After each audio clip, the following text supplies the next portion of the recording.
Hi guys, Kaz here. How are you all doing today? I just said I'd do a quick video explaining sinking funds. I was getting a good few questions about them and people wondering how they work and how they'd work for their own budget. So I said I'd do a quick video explaining them. I've just done this video nice and simple. Hopefully it's easy to understand. If you have any questions, put them below. So I've just done a video explaining what they are, why we would want to do them, what categories you'd want to pick for sinking funds, and where to put them. So to start off with, what are sinking funds?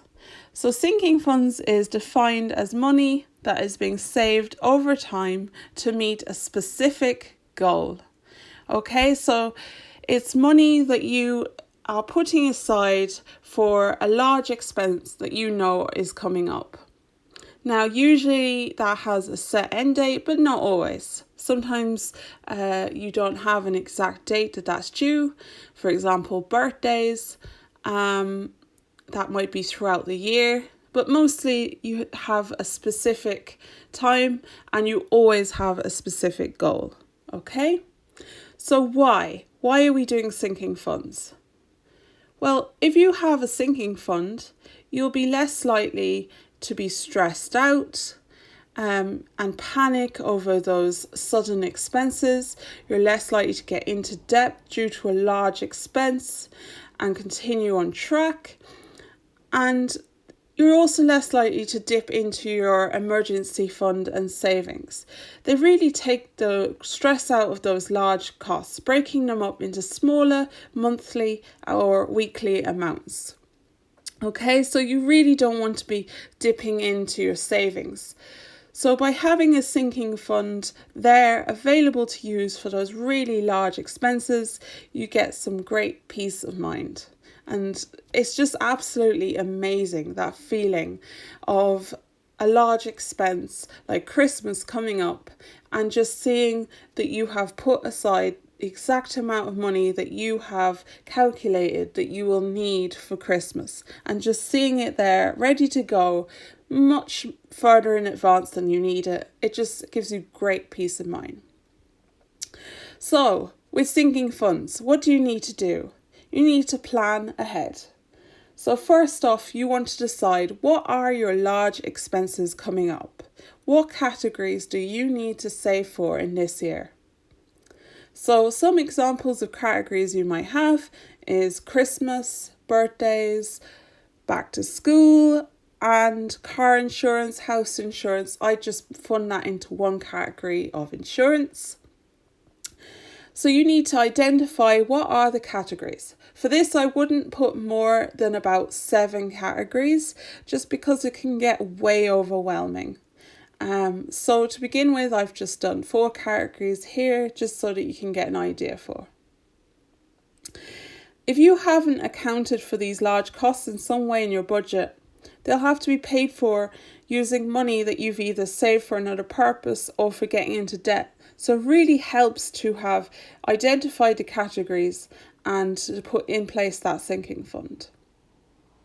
So with each category, you want to then decide what is the goal, what is the amount, and what date is that due. So for example, we have Christmas. So a lot of us will have to put a plan in place for Christmas, because that can be a very large expense. So I have done here an example of saving 1,000 for Christmas, and it is January now, and I would like to have it saved for the 1st of November. So what do I do now? Well, next then you want to decide how you are going to save for this. So it is an amount that is due in November. How are you going to pay for it in your budget? So there's 2 ways you can do this. You can either divide the total amount by the total amount of months coming up to that. So 1,000 divided by 10 is €100 a month, and you could then divide that further if you get paid bi-weekly. So you could pay 50 each time. Or the other way we can do this is to pay off sinking funds in order of importance. So you would pay off the sinking fund that is either due first or is the most important to you and your family, and then pay off the next most important, and so on till you get to the sinking fund that is due last or is least important. So this is the way I personally am doing it currently, but I have done the other way as well. And both work really well. I just have decided to go for importance this year. So both of those work really well, and it is up to you whichever one you decide to go for. And both will work out perfectly fine. So then next we're going to decide where we're going to save this money. So there's 3 different options to choose from of where you want to put your sinking funds. So the first option is into cash envelopes. So this is the option I'm currently doing. And it's good because you can see your money. It's tangible. It's right there. You can see exactly how much it is. Touch it, feel it. You know exactly where it is. So this is good for people who are visual and just kind of need to see and have a reminder of what their sinking funds are and exactly what they're working towards.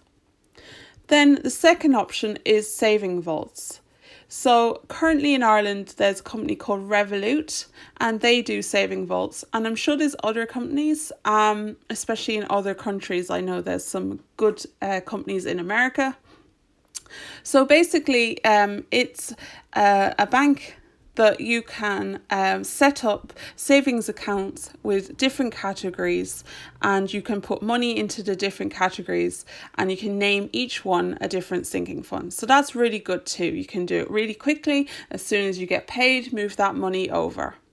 So then the third category of where you could save your sinking funds is to consolidate them into a single savings account. So for most people, I don't think this is a realistic way of saving your sinking funds, as it means that you would have to be on top of knowing exactly how much you're saving in each category and making sure you don't spend from another category.